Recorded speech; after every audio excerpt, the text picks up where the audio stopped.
Olá, pessoas! Tudo bem? Bom, o único... Cadê minha caneta? Tá aqui. O único 32 por 32 aberto que eu vou fazer dessa divisão é do Seattle Seahawks, uma torcida grande aqui no Brasil, inclusive. E eu acho um tema interessante para falar porque é um time que bateu na porta dos playoffs nas últimas 2 temporadas, né? Teve campanha para brigar por playoff, mas eu acho que não teve time. Porque o Seattle Seahawks, ele representou muito a linha de Geno Smith. Se a linha de Geno Smith é a linha média de quarterback, Seattle teve um pouco essa pegada nos últimos anos, né? Então tem um jogo, por exemplo, que eu considero uma epítome disso, que é a partida do ano passado, que houve lesões, eu sei, em Seattle, que eu comentei esse jogo, aliás, Seahawks e Lions. E, tipo, Seattle teve time pra brigar, mas não tinha time pra ganhar dos Lions, considerando os Lions do ano passado. Foi o Monday Night Football, se eu não me engano. Foi isso? Monday Night? Bom, enfim, já não lembro. Tanto jogo, tanta coisa. Mas houve um reboot do lado ofensivo, né, para Seattle. É um pouco que a gente vai conversar aqui. Bom, dito isso, vamos lá. 32 por 32, 32 times, 32 análises, 32 prévias. Uma pergunta que eu sempre faço no título, tentar responder essa pergunta ou tentar guiar como vai ser essa resposta. E hoje a gente vai falar do Seattle Seahawks nesse vídeo aberto. Tem vários vídeos dessa série. Os 32 vídeos estarão disponíveis para você que é membro e custa R$8 por mês, então não deixe de assinar esta paçoca. Vamos juntos aí para mais um 32 por 32. André, vinheta na tela e vamos pro fight. Vamos lá. Aliás, Fight Mortal Kombat 1 tá na PlayStation Plus esse mês, né? Parece que vai lançar Resident Evil 2 e 3 também. Enfim. Vamos lá. Seattle Seahawks. Eu começo pelo Sam Darnold ou eu termino pelo Sam Darnold? Eu vou terminar pelo Sam Darnold. Antes vamos falar um ponto importante. Esse corpo de recebedores, para além do Smith-Njigba, que acho que é um jogador subestimado, tem tudo para fazer uma boa temporada, ele tá bem diferente, né? A gente tem o Marcus Valdes-Scantling, que eu acho que tem aquela pecha de ser uma ameaça em profundidade, mas nunca foi uma grande ameaça em profundidade, né? Eu lembro que teve uma época que o torcedor dos Packers chamava ele de Marcus Drop-Scantling. Não é aquela coisa, tem a capacidade de esticar o campo, mas nada de muito absurdo. O Cooper Kupp, que eu não sei se vai ficar saudável 17 jogos. O Smith-Njigba, bom jogador, draftou o Elijah Arroyo, né, que é um tight end de Miami que eu vejo potencial.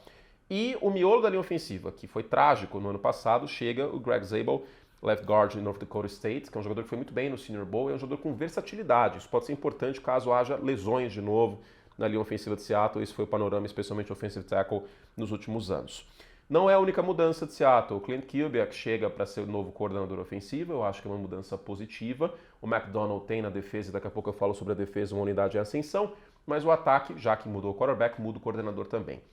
O Clint Kubiak, o sobrenome é familiar.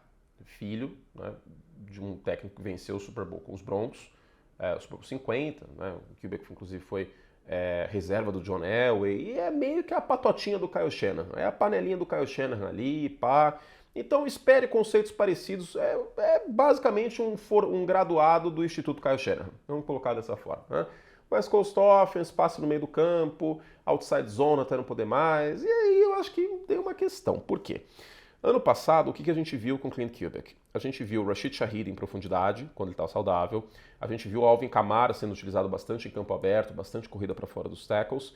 E eu não sei se tem o mesmo elenco o Seattle Seahawks para rodar esse sistema. Eu tenho minha preocupação se o Kubiak não ajustar o plano de jogo dele, a filosofia dele, melhor dizendo, ao que tem disponível. Porque, por exemplo, vamos pegar o running back. O Alvin Kamara, ele é um running back muito, eu não vou dizer explosivo, mas ele é um running back de big play. Vamos colocar dessa forma bem rasa, mas para ficar bem inteligível. Eu não sei se o Kenneth Walker e o Zach Charbonnet seria a mesma coisa, né? Tipo, você consegue ver esses dois recebendo um passe atrás da linha e transformando numa grande jogada ou numa corrida para fora dos tackles? Não sei.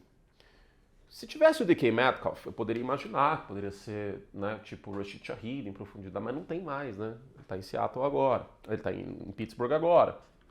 Seria o Marcus Valdes-Scantling, o Rashid Shaheed aqui, sou mais o Shaheed.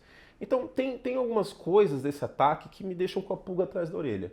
Mas óbvio, nenhuma delas, absolutamente nenhuma delas é maior do que a pulga chamada Sam Darnold. Porque o Sam Darnold, sim, deu um salto de produção excepcional no ano passado. Mais de 30 touchdowns, foi um dos 10 melhores quarterbacks da NFL em produção na temporada 24. Mas é esse mesmo Sam Darnold que jogou numa divisão difícil e que espalhou a farofa na última semana contra o Detroit Lions, um jogo que poderia valer a folga para o Minnesota Vikings. Foi o mesmo Sam Darnold que se atrapalhou no jogo de playoff contra os Rams e que não jogou bem esses 2 jogos. Então eu tenho sim muitas questões, porque a linha ofensiva de Minnesota, para mim, o miolo é melhor do que o miolo de Seattle, embora tenha chegado do Zabel. O corpo de wide receivers dos Vikings é 1 quilômetro superior ao corpo de wide receivers dos Seahawks. Gente, o Justin Jefferson no meio do campo, em rota longa, em dig, em post, não é a mesma coisa, é outro bicho, é outra espécie, não tem ninguém aqui que chegue perto. Então, vocês entendem a minha preocupação? Para além disso, nesse jogo contra os Rams, se tem uma coisa que eu fiquei muito incomodado, foi o Sam Darnold trabalhando pressionado. Essa linha ofensiva de Seattle não me passa essa confiança. Então, enfim, tem vários senões, vamos dizer assim. Saúde do Cooper Kupp. O Smith-Njigba consegue ser um wide receiver número 1. Marcus Valdes-Scantling consegue esticar o campo em profundidade. Vai ornar, desculpa a tosse, gente. Vai ornar o Clint Kubiak com os running backs que ele tem. A linha ofensiva de Seattle vai dar um salto de produção. O Sam Darnold vai espalhar a farofa no momento crucial. Eu acho importante dizer que o Sam Darnold, na minha visão, ele vai ser melhor do que ele foi nos Jets e nos Panthers. Mas talvez a melhor versão do Sam Darnold, daqueles jogos de Minnesota do ano passado, aquela primeira metade de temporada contra São Francisco, contra Houston, aí eu acho que não vai rolar, porque o elenco de apoio não é o mesmo.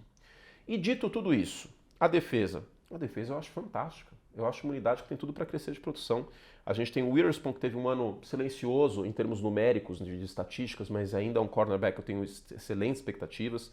Julian Love, bom safety.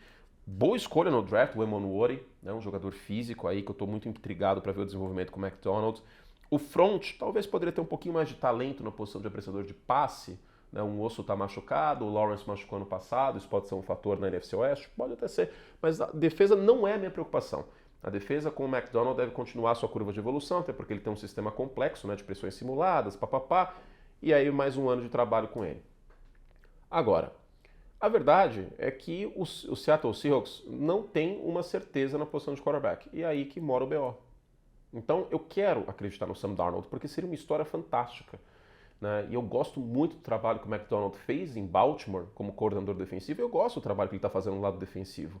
Eu fiquei apaixonado pelo trabalho que o Clint Kubiak fez nas 2 primeiras semanas com o Saints no ano passado, até porque, né, embora a minha carteirinha esteja expirada, eu preciso renovar, eu ainda sou um membro do Instituto Kyle Shanahan. Essa é a filosofia ofensiva que eu gosto de ver, que brilha meus olhos. E é a filosofia ofensiva que vem lá de trás, com o Bill Walsh, tá aqui, ó, esse senhor aqui.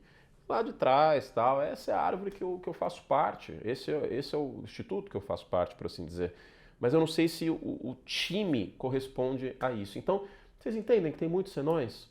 Ao mesmo tempo, o Seattle joga numa divisão que hoje eu tenho mais otimismo com a Arizona, especialmente porque a defesa deve crescer de produção, e eu sei que o Kyler Murray em novembro e dezembro é trágico. Mas com a Arizona, os Rams têm um front jovem, talentosíssimo. Os 49ers têm um calendário ridículo de fácil e estão mais saudáveis. E aí fica Seattle nesse bolo. Significa que eu acho que Seattle vai ter uma das 5 piores campanhas da NFL? Longe disso. Eu só acho que o realismo seriam 9 vitórias. E talvez Seattle bata na porta aí dos playoffs de novo. E aí, se isso acontecer, o Sam Darnold ainda não daria para se livrar dele, do contrato dele para a próxima temporada. Mas Seattle tem que começar a pensar com um pouquinho mais de carinho na posição de quarterback para uma resposta de médio e longo prazo. Dito tudo isso, estou macetando Seattle aqui, é raro.